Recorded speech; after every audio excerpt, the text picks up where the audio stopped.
The Nintendo 3DS, a massive success in the history of Nintendo's famous DS line of handheld system.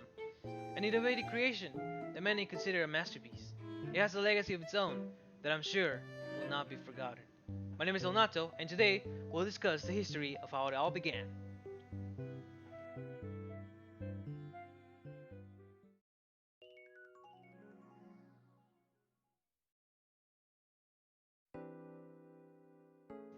We're on the year 2009. It is the month of October. Nvidia, a graphic processing unit developer, was selected by Nintendo to take part into developing hardware for the next handheld system. Later on, former President Satoru Iwata mentioned an interest in exploring free wireless connectivity for browsing and purchasing content, the latter having been experimented with on the Nintendo DSi shop. Nintendo had also been looking into motion sensing capabilities way back since the Nintendo DS was conceived, which President Iwata had implied will become a reality for the successor of the Nintendo DS.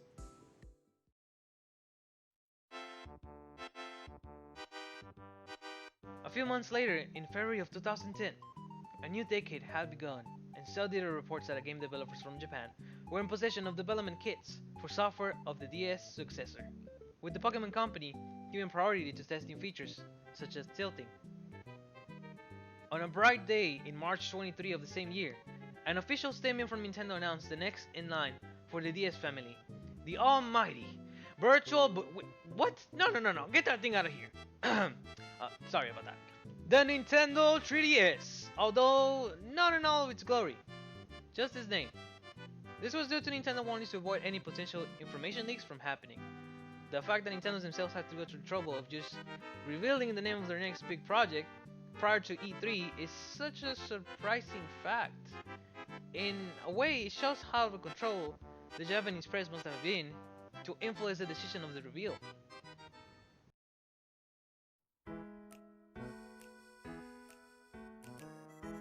The Nintendo 3DS was still a mystery to everybody.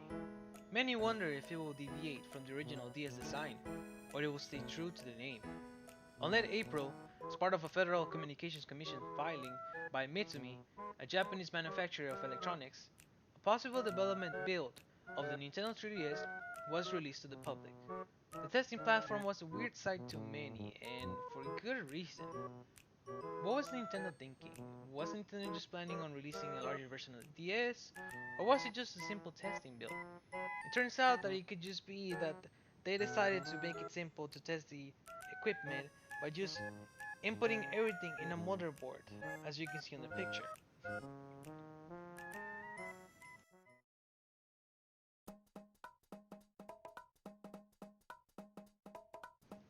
We are now in June of 2010.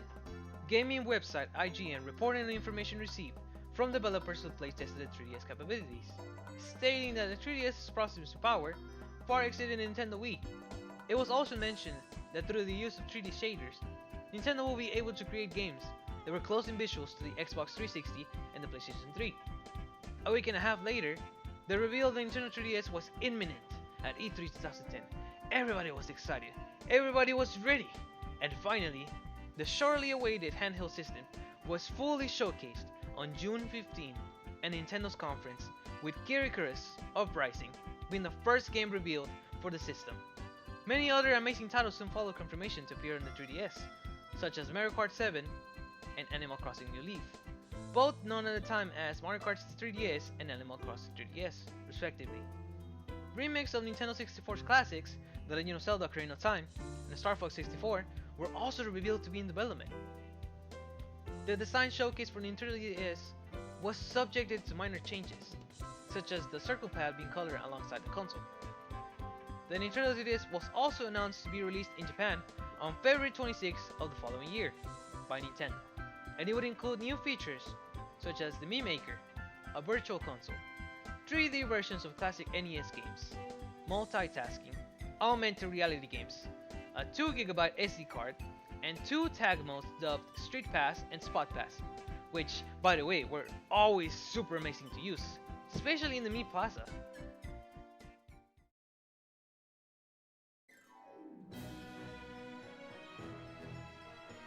Many events were held prior to the release of the console.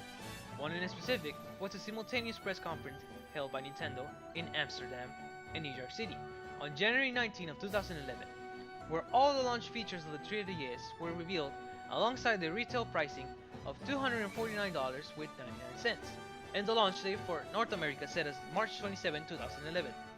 Fast forward to the launch day, the 3DS managed to sell a whopping 3.61 million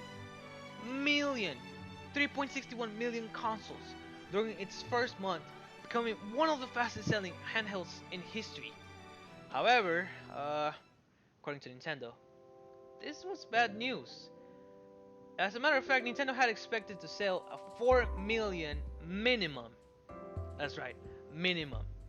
During that first month, causing sales to come to a stop in the next financial quarter. The Nintendo 3DS then would undergo a price drop to almost an entire third of the original price. Now at $169 with 99 cents, the 3DS was expected to sell at a faster rate and help Nintendo recover the expected sales. However, this also led to one of the most brilliant and exciting compensations for owners of the Nintendo 3DS prior to the price change: the Ambassador Program. What's the deal with this? Let me tell you about it. The deal was that if you happened to own a Nintendo 3DS and had access to the Nintendo eShop at least one time prior to August 21st of 2011, you could get your hands on not one, not two, not three, four, or five, but 20 free games. That's right, 20. 10 classics from the good old Nintendo Entertainment System, and 10 titles from the Game Boy Advance. All of these games became available to download from the eShop for ambassadors, and were sadly unavailable to anybody who purchased a price drop 3DS system. If only Christmas 2011 happened 5 months earlier, I could have gotten my hands on those 20 free games, but sadly, stuff doesn't happen that way. Anyways, enough of me suffering about this. Seriously, if you are one of the lucky ones to possess a GBA game in your 3DS, cheers to you, because GBA titles were never added to the eShop later, or in the 3DS's lifespan. Although NES titles did become available but had to be purchased. But come on, GBA on the 3DS, that's pure DS nostalgia right there.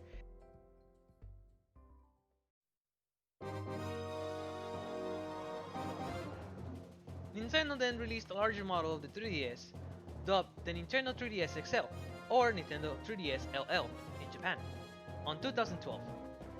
Then the 2DS came along to complete the trilogy of the DS family in 2012.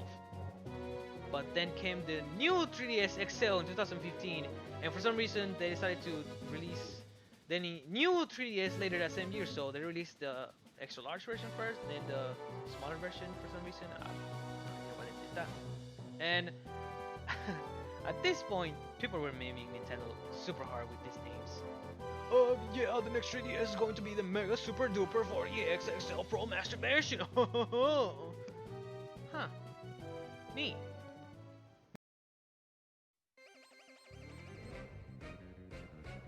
The Nintendo 3DS was well known for its vast library of amazing games. So, let's do a recap of Nintendo's best. We have Super Mario 2,000 years later. Super Smash Bros. 3DS, and 1,000 more other games, which I'm not going to list because, oh my goodness, that's a lot of them. Not only was the Nintendo 3DS library of games immense, but the system was compatible with every single DS game, meaning you could essentially play over, here, listen to this, 3,000 games. 3,000. 3000. 4 digits. So if you were like me, who already owned a DS with games, this was the perfect upgrade. Sadly, DS games could not be played in 3D, which was like the main thing about the 3DS, that you could play 2 games in 3D. But it was still great to see backwards compatibility.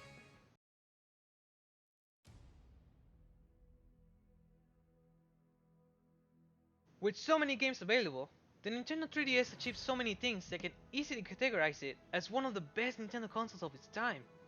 It was the first system to ever implement full-on 3D when other consoles such as Nintendo GameCube or even Nintendo DS himself couldn't.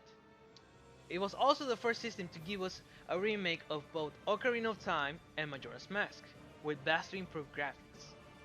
Pokemon X and Y were in the transition of the Pokemon franchise into 3D models, and that was such a huge step at the time. Fire Emblem Awakening was super successful. It was literally just a wild card that managed to revive the franchise and led to Fire Emblem to become the popular series it is today. So without Fire Emblem Awakening, Fire Emblem would be dead right now. So thank you Awakening. Super Smash Bros. For the 3DS was the first ever Smash Bros. In a Nintendo handheld system, and that's just says a lot. Especially with all the hardware limitations that 3DS had, causing characters to be cut and other elements for not to be added into the version, and for it to be having some differences from the Wii U version. But still, it was a great feat in history of Nintendo. There's so many other things I would love to talk to you about, but I will not take your time. I would encourage you to do some research, and yay research. Personally, I enjoyed many of the 3DS titles. I still remember when I first received my 3DS on Christmas 2011, and receiving my first 3D game on my birthday. Being Ocarina of Time, I had such a fun time playing through that game once more. Playing through some of my favorite games, such as Dylan's Rolling Western, Majora's Mask, 3D, Dark Moon, Fire Emblem Awakening, Pokemon Y, Pushmo. I love Pushmo. This was such a great game. I loved it. All three versions of it. What is it for? I cannot remember right now. And of course, Smash Bros. On a freaking handheld system. You could play Smash Bros. Anywhere you go. That was just amazing. It was like the magic of Nintendo never faded while playing through these games. And I truly consider this as one of the best experiences from my childhood. Take this. Imagine being a kid or a teen in the 2000s. You grew up with no worries, just enjoying life and making the best out of it. Whether you started on the Nintendo DS, the Nintendo GameCube, or even the original Nintendo Entertainment System, if you're a true Nintendo fan, you immediately fell in love with the 3DS. Maybe you spent countless hours playing through an extensive library of games. Maybe you invested some time online watching gameplay of your favorite classics. Whatever reason you had to be a Nintendo fan, it was because you put your faith on them. You enjoyed their games, and the hours went by as you felt you could never get enough playtime. But as all things don't last forever, the 3DS came to an end on September 17, 2020, with the reveal that each of the 3DS systems were out of production. Although the 3DS family may be gone, do not be sad. Cherish and hold on tight to the memories, the happy times. If you weren't able to get a 3DS at some point in your life, do not worry. There's many places where you can still buy them. It's just you might want to do that soon. So think back to when you were younger and relive those moments once more. Because the 3DS may be discontinued, but it will always remain close to us as we game on.